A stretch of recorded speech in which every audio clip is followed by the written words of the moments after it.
Достар, ассалаумағалейкум. Бәліп жүремге жазыламыз. Лайк басамыз осы видеоның астында. Лайк және подписаться осы видеоның астында. Каспи туралы видео бар. Так, мой банкқа кіреміз. Міне, төлеу керек. Осы көк бұл жасыл жанып тұрса, төленді деген сөз.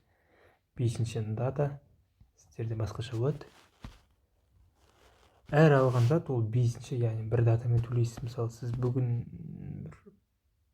стиральный машина алсаңыз, келесі айда дәл келесі айдың осы 24-інде төлемейсіз, дәл осы күнін төлейсіз, яғни сіздерде басқаша болады. Так, кіреміз.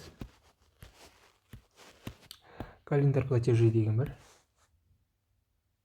Міне, әр ай мен байды ойлап қалмаңыздар, мен просто бұл жинаған ақшам бәрін осы ішпей жемей осыларға берем.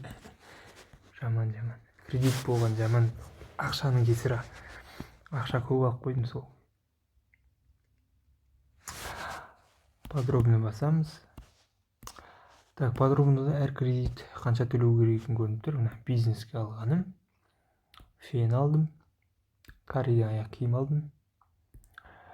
Тағы ақша алдым. Мына ақша, яғни әр сумма. К оплате деп, 0 теңге де әлі дым төлеген жоқ.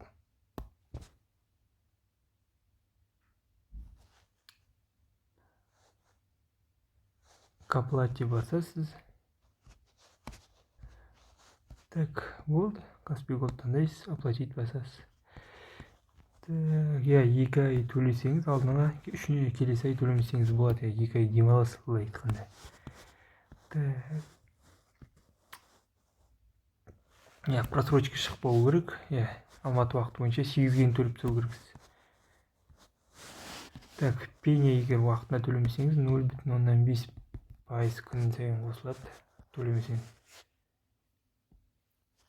Егер көп ақша салсаңыз, остатқы деп болады, оны көресіз сіз. Мысалы, мен 58 мың, мен 60 мың салып, оны 2 мыңнан тұрады остатқы болып.